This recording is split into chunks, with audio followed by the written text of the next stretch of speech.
Well, thank you for that awesome intro. Very, very special is a good term, I guess. He's actually referring to last year I came here. I was supposed to do a talk. Sadly, I got very ill, stayed in the hotel. I was miserable, frankly. But happy to be back. This place is awesome. The conference looks great. I do have one quick caveat. I learned this in Brazil a couple years ago. I'm from a great little country called Texas. We're not known for our education system, right? So if I say something that doesn't sound right or it's a weird word, blame it on Texas, ask me later, what have you. I confuse a lot of the Brazilian people with lots of my phrases. So, I'm here today talking about taking risks with indie game development. And my doohickey is not working. There we go. So I am Lance James. I'm a community director and producer for indie publisher Versus Evil. We're best known for probably the Banner Saga. Been around for 4 or 5 years. We work with indie developers of all shapes, sizes, from around the globe. Currently we have developers in Brazil, Europe, Mexico, all around the United States, globally. And it's a very interesting and fun task to do because everybody's different, especially when it comes to indie developers, because they're all based with different experiences, different tactics, different skills, and they all want to achieve the same thing, which is making a great game, making it a success. So, there we go. So I want to start this off by kind of identifying what is an independent developer and what is AAA development. A lot of people have kind of a general idea of what an indie developer is, and it's largely up to your opinion to classify what these people are. However, when I look at a developer, I look at an indie developer as someone who is very much, I won't say inexperienced, but more new to game development. Typically a smaller studio, maybe 1 or 2 people, maybe 3 people, maybe 4 people, what have you. But there's someone that doesn't quite have the experience of a more seasoned developer. They've never really published a game before. They've never really worked in game development. They've never really, maybe not had success just yet. Maybe they've put out 1 or 2 games, but they're still trying to figure things out. AAA development, on the other hand, is typically the people like the EAs of the world, the Obsidians of the world, these big studios with 80 people, 60 people, 150 people, more and more. And they have big, big budgets to help their games as well. It's also a very different process. Indie developers typically, and this is nothing bad against them, lack a schedule. They lack full-on planning from front to end. They lack it's not a bad thing oftentimes. They take their time making their game. They're not rushed, which is fantastic, frankly. AAA development, on the other hand, typically is a very set process. You have lots of project management skills and tasks and schedules to keep by. It's one of those things where games do slip all the time, but in a AAA world, that's millions and millions of dollars. And when you're working with somebody like an EA or with, what have you, Paradox or whatever the publisher is, right? That's a lot of their time, a lot of their money, a lot of their marketing efforts go to waste, a lot of their PR efforts go to waste, and their schedules are very, very important to them. So that's kind of who we're looking at, right? So we're looking at indie developers. And what's important is that they take risks. And this whole talk is going to be about taking risks and what that means. Largely what that boils down to is indie developers do a lot of their games for a passion. They do it because it's something they want to do. And they do take a lot of risks because they might have this great idea when they were out drinking with their friends and they had a great idea and they wanted to make a game based around whatever that idea was. And sure, they draw inspiration from other games, from other people, what have you. But oftentimes, indie developers are those people that come up with these new ideas or new designs or new concepts or new art or what have you. And largely, that's where we see a lot of the innovation in our industry from, whether that's AAA development or indie development. A lot of those ideas start off with an indie developer or the modder or with somebody who's not a millionaire, somebody who's not a AAA developer. Oftentimes, these innovations come from people much like yourselves, sitting around talking, having fun, what have you, and it boils down to great idea, making it happen, passion projects, kind of all that mixed together leads to this innovation where you'll see things, and I'll talk about it a little bit later, you'll see this thing come out, it hits, it's a success, and then 2 or 3 years later, you'll see everyone and their mother is making a very similar game. So one genre to look at is like the MOBA genre, for example. You go back 10 years, and there wasn't anything, right? All of a sudden, this little mod comes out called Defense of the Ancients. Huge success. And then 2 or 3 years later, there's League of Legends. There's the official Dota game from Valve. Fast forward another 4 or 5 years, there's Smite, Paladins, and probably 10 or 12 other MOBAs out there. So that innovation largely came from that one mod, that one, in a lot of ways, indie developer who had a passion project that he wanted to do something fun. So that's why those risks are important, because that is how we see this innovation, see this growth. It basically comes from that innovation, right? Indie developers have this unique, oftentimes they have a very unique workspace, a very unique scenario where they're not rushed into making their games. They're able to take their time and let their ideas bake and really kind of cultivate what they're working on. And like I said earlier, they're able to test things. And I say that because it's very important that we as an industry take the time to test out new ideas, to push things forward, to try out new ideas. Someone has to do that. Otherwise, our industry will get very stale. And that's how we wind up with clones on games or reskin games or things like that. Now, I say that it's important for indie developers to do this because it's a lot harder or more challenging for AAA development. When you're looking at a AAA developer and they're going to spend 20, 40, 80 or more millions of dollars, they don't want to take unnecessary risks. Whereas an indie developer, oftentimes, it's not an unnecessary risk. It is what they want to do. It's something that they can focus on, something they can take their time with, something they can put a lot of effort into, and really, it is their passion. It's something they want to do. So the last little point here is cutting-edge ideas, and that actually kind of revolves around several things. Not only is that trying out new design concepts, getting new art, what have you, it also revolves around technology as well. That's something we're seeing more and more, and frankly, more and more of. It's stuff like VR, AR, new mobile stuff, all kinds of new technology they can take advantage of that AAA developers are kind of hesitant to reach out into just yet. I think it's only a matter of time until we see some indie developer, some developer somewhere come up with a great AR or VR game that really pushes it over the limit and really gets a big publisher interested in, oh, we saw this awesome VR party game where everybody is playing football or what have you, right? Some great idea that's going to lead to the next big thing, and it's going to push the envelope and let AAA development really sink their teeth into a good idea and let them really get focused on what they want to do. So, whoa. Can I go back one? I can. So, a few examples of this, right? Innovation in design. So, FTL, great little game, hard as hell. You are designed to die a lot, right? It's roguelike, it's a fun game, cute little art, but it's got a gameplay loop that's very unique in that you're supposed to die. That's how you learn. And you will die a lot. That's something that really, I won't say started it, but it definitely helped contribute to the roguelike genre, so to speak. And it really made it more and more popular. FTL sold millions and millions of copies. It continues to do so.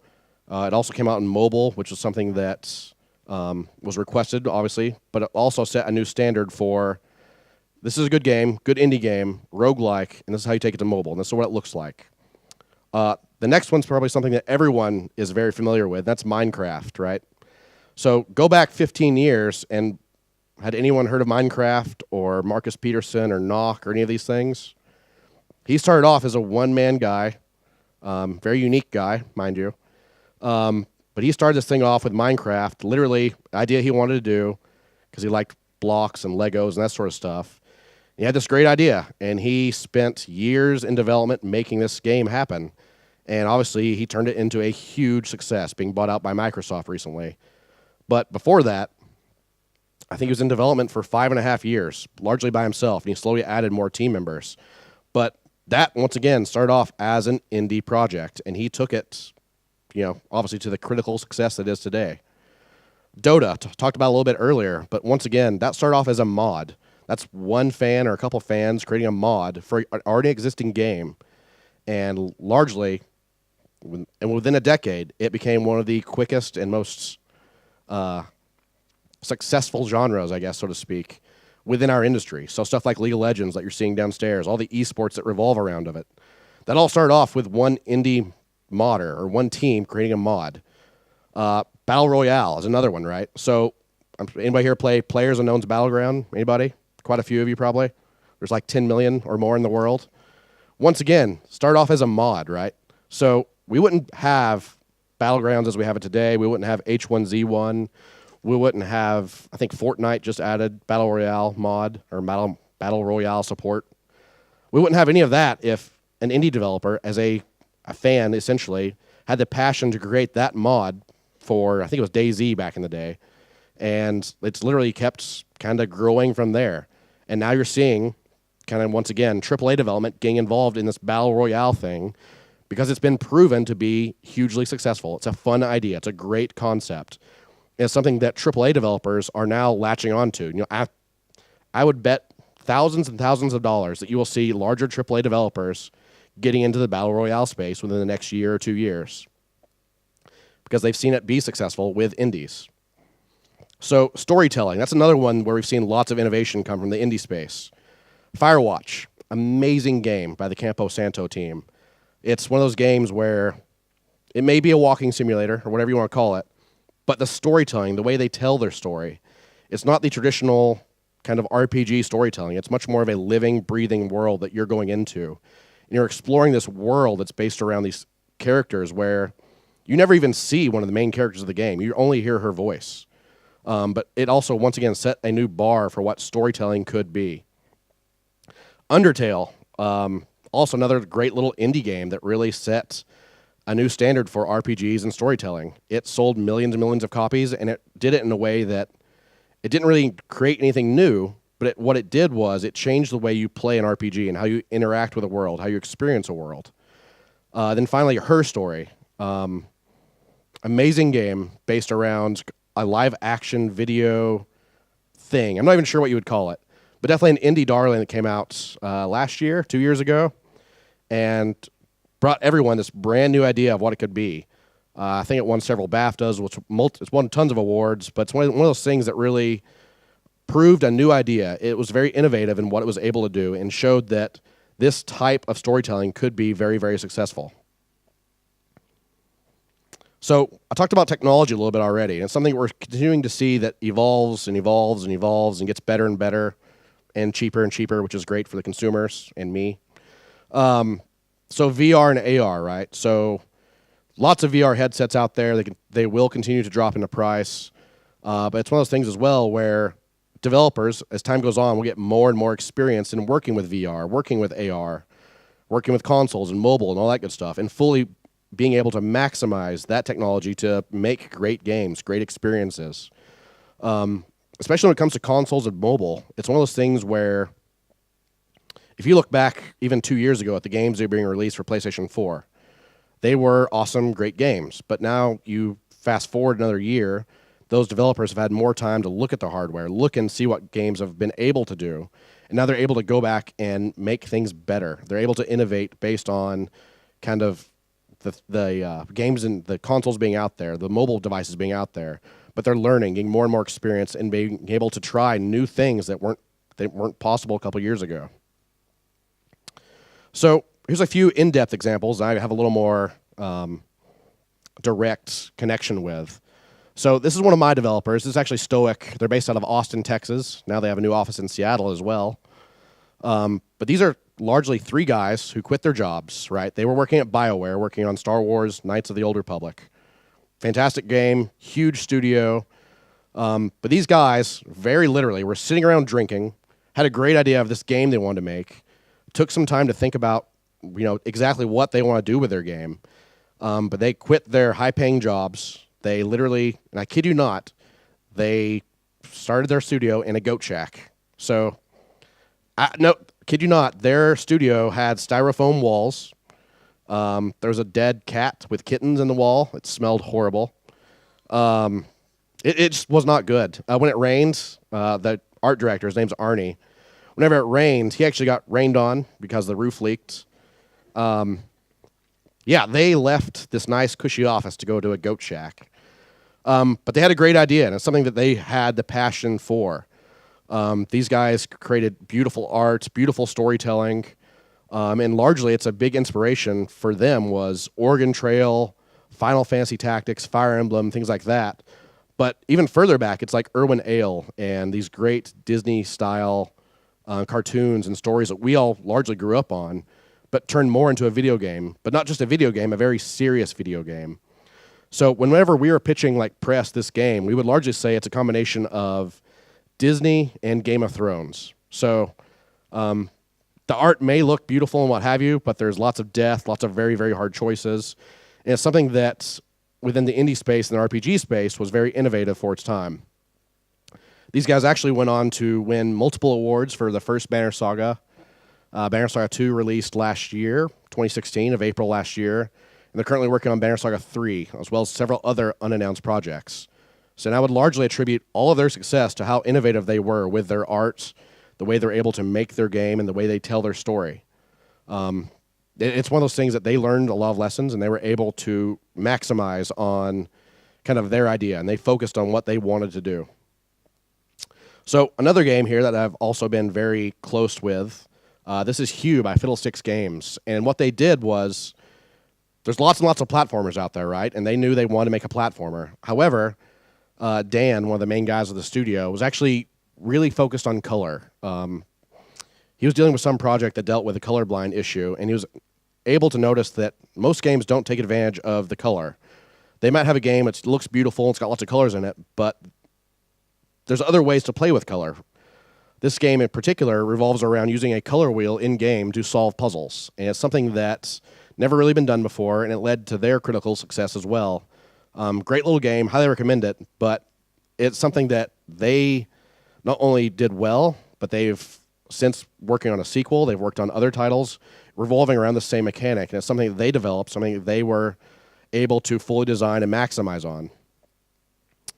Another game where I'm a little closer to is Guild of Dungeoneering. Great little dungeoneering, kind of roguelike, more funny, not so serious game. This was actually made by a brand new developer. It's an Irish dude, which is fantastic, by the way. You get a Texan guy and an Irish guy in a bar, and it is trouble. But this game itself is one of those things where he had no experience in the gaming world, and this was his idea, and he started this at a game jam, which is something that I highly recommend any developer go to and test out ideas or designs or concepts. He started this as a game jam, then he took it back home and kind of played around with it for a few months, and then built a prototype, and it's something that when we saw it as a publisher, we instantly saw the fun factor he had and the great new idea that he had. He launched this game in 2015 to great success. Came out on mobile, which is also doing quite well. But I highly go on YouTube, watch a video of it, and you'll see that it's not your typical dungeon crawler. What you do in this game is you place tiles around your dungeoneer, your hero, so to speak, and he goes on his own. He has his own little mind. You don't control your hero. The only time you control your hero is in combat. But when he's going around the map, that's all him. And they all have very unique personalities. Like there's a barbarian. He likes to go after these hard, challenging monsters. There's a cat burglar who's not exactly a thief. He makes cat puns and he makes cat jokes. Things like that. Right. So it's that little humor, little aspect of it that makes it truly unique. So the big thing I want indie developers to take away from this is that there's ways to take these risks while being smart about it. Some of this revolves around what Audra spoke about earlier today, and knowing what you have. That's essentially product positioning, right? So I, as a publisher, the thing I don't want to see in an email or in a pitch is, it's just like Doom, or it's just like League of Legends. Well, that's awesome. People are just going to go play those games. But what I want to see is, we're inspired by Doom, or we have this great idea that's based on something within StarCraft, or what have you. It's something that you have to know what you have, and for us particularly, we like to see something unique. We want to know that you've got something unique, something cool, some new design, some twist on something that's already out there, or you want to try something new that to us seems really appealing. And we want to make sure that you as a developer know that same thing as well, right? If you come to me and tell me that I'm making a game just like Doom, well, that's great, but why should I publish it? Or why should you as a consumer ever play it? And that's something that you as a developer really need to think about when you're making your game, or when you're pitching your game, or when you're even in development, right? And it's one of those things that you need to realize that there's other games out there, lots and lots of games, frankly, And you've got to find some way to stand out, some way to be unique, something that will make people want to come play your game. So letting it bake, that's another critical thing, and something that I think is very unique and very special for indie developers oftentimes. And when I say letting it bake, that largely means give your game the time it deserves. You don't ever, if you have a great idea, the last thing you want to do is rush it out there and get some bad early press or get some bad early reviews or have someone like PewDiePie say your game is shit. You don't ever want that, obviously. If you've got a great idea, give it the time it deserves, and it will pay off in dividends, whether that is months or years or what have you. We actually just released a game called Antihero. It was in development for 3.5 years by one guy. He originally wanted to launch it 2 years ago, and we did mock reviews. We took it to several trade shows, kept getting all this awesome feedback that really showed that we've got something here, but we really need to let it bake, let it finish, get in all the features that it really needs to have. So I say learn. I've got learn from mistakes on here, and that's something that I think is very critical, whether that's your own mistakes or those mistakes of others. And it's nothing bad because we all make mistakes. Every developer makes mistakes. Every publisher makes mistakes. Everyone here has made mistakes, and that's something how we learn. Specifically for this, it's something that you can look at Steam, or you can look at the user reviews on a game, or you can look at a YouTuber's comments, or what have you. If you've got this great idea based on tower defense, for example, or whatever it may be, go look at the other games out there that do stuff similar to what you do, and listen to what the negative feedback was around that issue, and try to learn from it. Try to make it better. So the other thing is timing, right? And that's a very, very critical thing for you to take into consideration. You've got this great idea. You've got this great game. You've given it the time it deserves. Just because you've finished it doesn't mean you need to release it. And that's one of those things that a good PR company, a good publisher, a good marketing team, they should be able to support you with. But the last thing you want to do is put out a game the same day that Destiny 2 launches, or the same day that Red Dead Revolver 2 launches, or what have you, right? If you got a great idea, find a window, find some time to really give your game the best chance for success. And largely that'll boil down to, a good marketing team and a good publisher, or yourself doing your own research and finding out when your game can have the best chance for success based on time of the year, what games are releasing, things like that. So I'm actually going to cut this down kind of short and do a longer summary. I truly want indie developers to take more risks. I think that's how our industry as a whole continues to grow. It's something that I've seen time and time again. It's where an indie developer will have success, or they might not have critical success. They might not make millions of dollars, but they'll put out some great idea. And then with a few years, all the bigger studios or other indie developers will get this same idea or take that idea and evolve that even further. And they will make millions and millions of dollars off of it. But still, without that innovation, without that first person taking that risk, that would never happen. Our industry as a whole would be very, very stale. We would have lots of clones. We would have lots of platformers that look like Mario, frankly. Lots of games that look like Call of Duty. Lots of games that look like FIFA, what have you. We need innovation. We need change. We need all this new experience, all these new things to look at. Otherwise, we're going to be playing the same games for the next 10, 15, 20 years. And I don't think any of us want to do that. Largely, I would ask for you people as developers to go ahead, take risks, go out there, try new things. Nothing bad will happen if it's not a success. If it's a failure, if it doesn't work out well, what have you, learn from it and move on. You'll get great experience, great knowledge of what worked, what didn't work, and you're able to take that forward and learn from it. So that's pretty much all I got. I do want to encourage you guys to go down to the indie area, check out the games down there.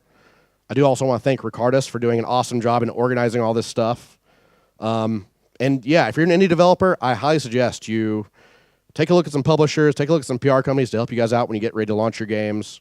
Lots of them out there. They're all mostly fantastic. And yeah, that's all I got. Thanks very much. Yep.